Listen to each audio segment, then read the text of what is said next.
heavenly. In the haven. David, welcome to Guitar Heaven. Thanks for following our invitation. My pleasure. Yeah. Nice to be here. To be part of this locally grown Yeah.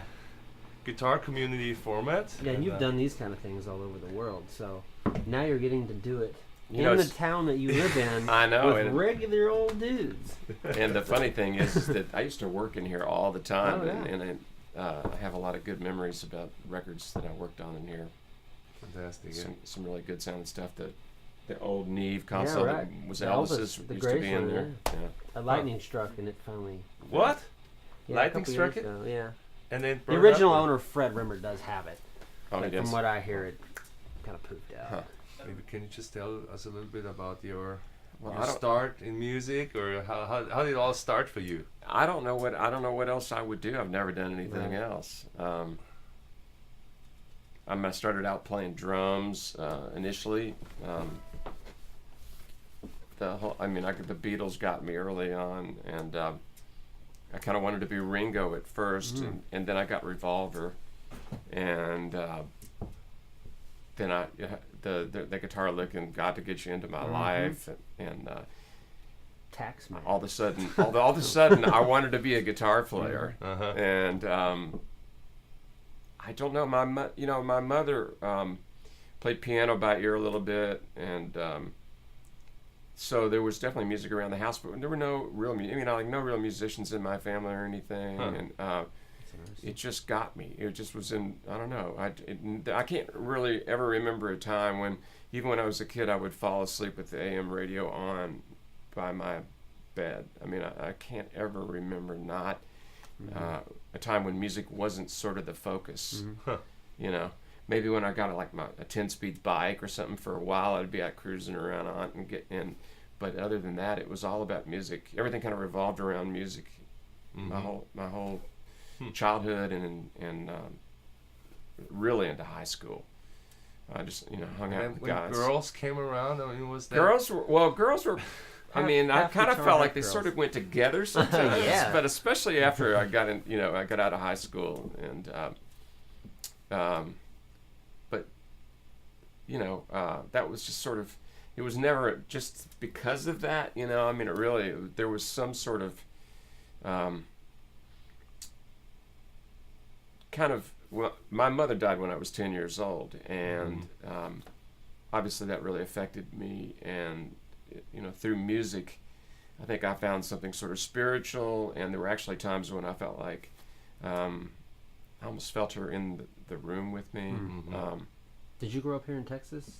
Or I grew up in Kentucky Okay. and got here as fast as I could. Yeah. So you never went like the Nashville path or anything? No, I went to Indiana. Proximity, I went to Bloomington, Indiana for a while. At the music school. To there? music school for That a makes year, sense. and That then makes sense. left the music school and got into a band of guys who had just graduated from music school, and one of those guys was Kenny Aronoff, the drummer. Wow. And, Mellencamp. and that's where I met all the Mellencamp guys and met John, and Cool. ended up coming back, a few years later, several years later, and joining his band for 3 years. Okay. Okay, I didn't know that. You played Kentucky, which is, at the time, Louisville. I grew up in Louisville, and it was really a small town, and there was not like a big scene, and you couldn't just get on YouTube all the time. I So bought an amp one time on Bardstown Road. Guitar Emporium. Yeah. I drove those guys nuts. So that's probably like the cool store there. Like we have Yeah. South Austin Music here. That's also where the Hideaway Saloon is, right? That broke Bardstown. It may be. I just remember that I being- mean, that probably came after me. Oh, okay. I don't know, but But that entertainment Guitar district kind of. well, that's all new. Oh, There was probably no changed. entertainment district. It was like funky and funkier, And but we had a bluegrass club, the Great Midwestern Bluegrass Hall, and so I would go down and hear Norman Blake, and they would also get like Joe Pass and people like that in there. And I had a guitar teacher who got me pointed in the right blues direction really early on. B.B. King, Live at the Regal, and Butterfield, and Magic Sam. That was your education. And then took lessons from a guy who, sort of, I found out about Wes Montgomery and Kenny Burrell. And so it was just the hodgepodge of influences in Kentucky. And from there, I kind of I went up to Indiana and hung around. You know, I always tried to have. I didn't try consciously, but I was always around older musicians, and that, up until a few years ago, I was the youngest guy in the band almost always, and so I found that to be a real advantage to learn just like a from sponge. guys that had been doing it a lot longer. You don't have an accent, no Kentucky twang. It could come Unless back. you get around your It could people. come back at any minute. Right. I mean, when I go to New York, people say you know, think I'm a hillbilly. Oh wow. So Kentucky, I don't know. I don't think about it anymore. Well, your guitar playing has a Texas accent. Yeah, it I does. think. Yeah, well, I mean, what happened was I was in Indiana and I was playing in a country band. I had a house gig in a country band, and then I was playing with like this other band. Like it was like almost all cover bands in Bloomington, but we would cover like King Crimson and NRBQ. And Nick Lowe and Dave Edmunds, and all in the same set, you know. So it's like this hodgepodge of stuff. And but I realized, man, I started listening. I mean, one day I realized that everything I was really listening to, that I was digging, was coming out of Austin. I was gonna say, how did you get here? What did you? So I was like listening to Luann Barton, Joe Ely, the Thunderbirds, and a friend who lived in Bloomington. She worked at a deli there, and she used to like sort of bring these large bags of food, you know, sandwiches and stuff over to our band house. Nice. And she moved to Austin, and she said, "Man, you need to come down here and check it out." So I was like, "Well, okay, that makes sense." And I came down, and I went to the Continental Club and heard the Cobras, and then I went to Huts and heard Angela Straley with Denny Freeman and David Murray playing guitar, and I was here. like, this is where you belong. I went home and packed my Honda Civic up and turned back around, and now you're synonymous with Austin guitar, you know, guitar heroes. That's an awesome story. Yeah. That's cool. Yeah. And then so I got back and I slept. She let me sleep on her floor for 3 weeks until I found a roommate and I found a place to live. And I called up the writer from the American Statesman, the Austin American Statesman. Like, I know you don't do this now, but it was Ed Ward was the guy at the time who's written some really great books, and he's not the. Now that I know Ed, I would never dream. Yeah. Well, I would never dream of calling the local paper and say, "Hey, do you know anybody that's looking for a guitar player?" and that's what I did. And Ed said, "Well, I don't know if you're any good. I'm not a matchmaker, but I know somebody who is looking for a guitar player. Her name's Lucinda Williams, and here's her phone number. But that's the last time. Never. Don't call me again." Yeah. So I All called. you needed. I called her and got the gig, and I was like 3 weeks in. What a good start, yeah. Yeah. Yeah. Sometimes you need to have those kind of balls, Yeah, and that's crazy. naivety. It's both. You're naive and have The balls. naivete, yeah. I mean, yeah. Yeah. Cool, yeah. So Lucinda, Dixie Chicks. I mean, your list is pretty long, obviously. And then you do your own thing. So you kind of wear a lot of hats. I do, yeah. I mean, I did the first real long gig I had. I mean, the Lucinda, I did that, and I was playing with Luann Barton at the same time, so I was at Anton's every night, so really soaking up the whole local blues thing. But then I got in Joe Ely's band for 6 years, and that was where I really learned how to play. That's where, I was on the road. Put your hours in. 200 days a year and working with somebody who I still kind of idolize, was really taught me more about music than anybody else I can think of. Songs, how to pace a set, how you never did a show unless you were going to go all in. And you were the lead guitar player? Was there other people in the band? Or It was Joe, me, and Jimmy Pettit on bass and Davis McClarty on drums. And then for a year we had Bobby Keys playing sax with us. But basically it was a power trio and Joe. Plus him. And Joe was just like, man, get up to the front of the stage and do your Gave thing. You some time to From there I went to work with Mellencamp for 3 years, and I did 3 records with him. Oh, nice. That was Which 3 did you play on? Or you toured the records, obviously. I played I'm on. kind of a John Mellencamp nerd, so I'm gonna geek out for a I sec. played on Big Daddy. I played on 4 songs on Big Daddy, and after that, Larry Crane, one of their guitar players, left, and they just said, "Hey, do you want to be in the band?" Oh, So I went up, and we did a record called "Whenever You Wanted." Oh yeah.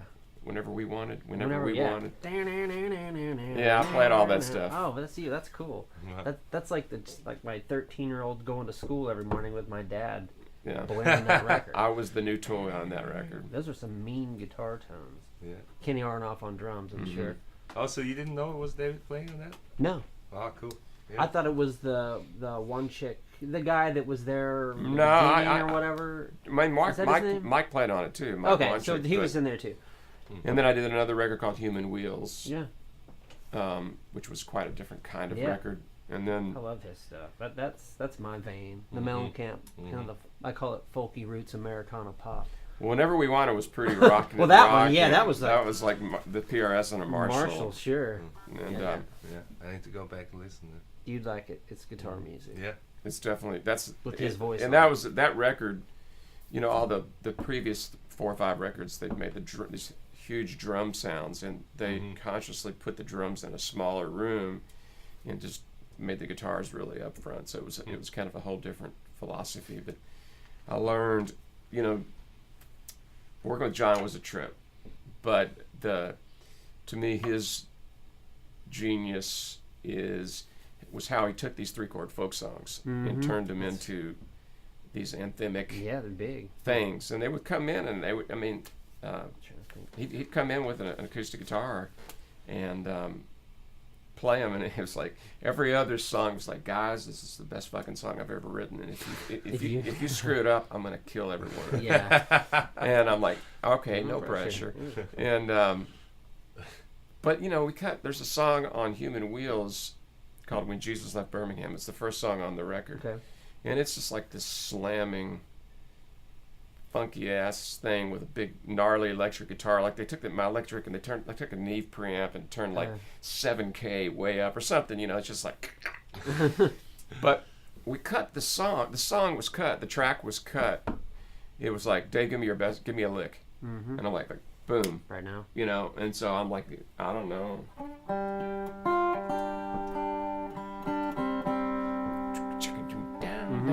You know, so we cut the whole song with acoustic guitar and Kenny playing bongos, and John sang. No click. Cut the entire song. Sounds fun. Okay, and then went back and added each instrument individually. Drum set, bass, background vocals, keyboards, and my electric part was the last thing to go on. So check the song out and think Yeah. about it. I mean, he kept his vocal. I mean, he always kept his vocals. He would never, 2 or 3 passes. Mm-hmm. That's what you got. And nobody ever wrote a chart or anything. I mean, now, like, I do so many sessions though, so it's like, I'm always writing a chart. Mm-hmm. But back then, it's like, you didn't have time. Yeah. Mm-hmm. You'd play it, and it's like, let's go. Wow, Mm-hmm. it's crazy. So that was his. I learned. I mean, and I was constantly asking questions of the engineer, like, which compressor are you using, which mic, why are you Yeah. doing that, and you know. So you had a knack as producer already. Yeah. I Curious. was trying to be a sponge with all of it. Mm-hmm. Mm-hmm. Yeah. I have to nerd out for a second. So I'm curious. I want to ask you a little bit about your harmonic sensibility or sensitivity, because when I listen to your music, you know, or just like in the opening jam too, you know, you asked for D minor, you know, minor 5 in the blues. I mean, is there any particular harmonic approach? Do you notice some things that you just like a lot, that you use a lot in your music harmonically? Well, I like. there's- in terms of harmonically in general, not related to guitar.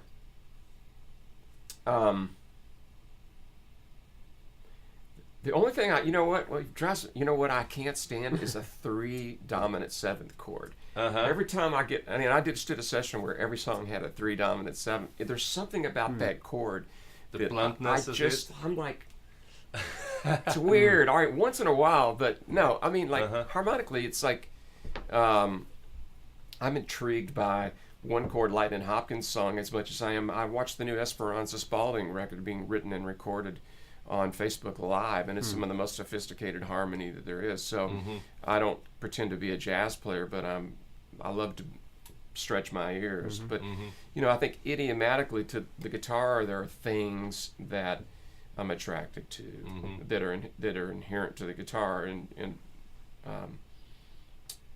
one of the main things about guitar is that, you know, the notes repeat all over the neck, and so you have these aesthetic choices like, how do I want that G to sound, and where am I going to play it on the neck, and then so you combine that with all the open string possibilities, and I'm really intrigued by that, and I'm drawn to that, and I tend to play sometimes too many times. I'll play in keys where the open string possibilities are really unique. B and G a lot. Although any key except probably A flat, some of the flat keys, they're not a lot of. I'm not using a whole lot of open strings. So like when, jazz guys use the flat keys a lot. Yeah. I toured with Robin Ford for 3 weeks a couple of years ago, and he loved to play in E flat and B flat. So I really couldn't do the. But it's fine. It's no big deal. I mean. I used to play crosscut saw in A flat just to do something different.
It's interesting going the changing the bass note on the last.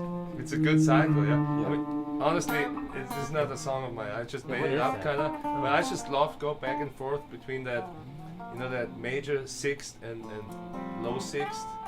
Like that's like one of my melodic things I just love to play around with. Yeah. And then when it comes back, of course, going back to that's I love that.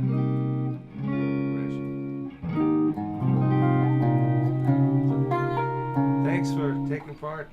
A musical ride. Yeah. But yeah, as a final statement, we're gonna do the toast. It was super thrilling to have you on the show here with us, and Thanks for having me. Not every day. When I'd mentioned to somebody we were having David, they're like, many people consider me the best rock guitar player in the world, but also a tonesmith, which to me, I like that word. tonesmith is a hell of a compliment. Not only a tunesmith, but a tonesmith. Yeah, tonesmith. Yeah. That's very important. Mhm. Now I've heard it 6 inches from my head. So. Well, that's a smaller, That sounds good, toned though. down version of it. Yeah. Yeah. That sounds really good. Yeah. But thanks for being Thank here with you. us. Yeah. Thank you guys. Yeah. And Thanks. you guys tune back into Austin Guitar Heaven in 2 weeks. We're gonna have a little toast here on our sponsor, Spirit of Texas Distillery. This is a straight silver rum that was recommended and selected for us by our friend B Wine Date. I'm gonna show you the bottle here. And Jesse and me are gonna toast to David. I'll toast with you, and You I've got got my your- own concoction. Your little. Ooh, yeah. We'll say what's in there. Well, she wrote me a little note because I can't remember that much. I'm just a guitar player. So, here's what she says about this drink. This is straight silver rum with 100% sugar molasses. Spirit of Texas Straight Silver is truly the rum for tequila drinkers. Incredibly smooth, as it's a Spirit of Texas product, but the minerality and vibrancy of acidity throughout, plus a subtle savoriness for rum, is simply brilliant and inviting. That's pretty classy description, so let's see if she's right. Sounds really nice in a German accent. Yeah? Cheers. Cheers. Cheers, David. Ah. Cheers to all of you out there. We'll see you again in 2 weeks. Let's go.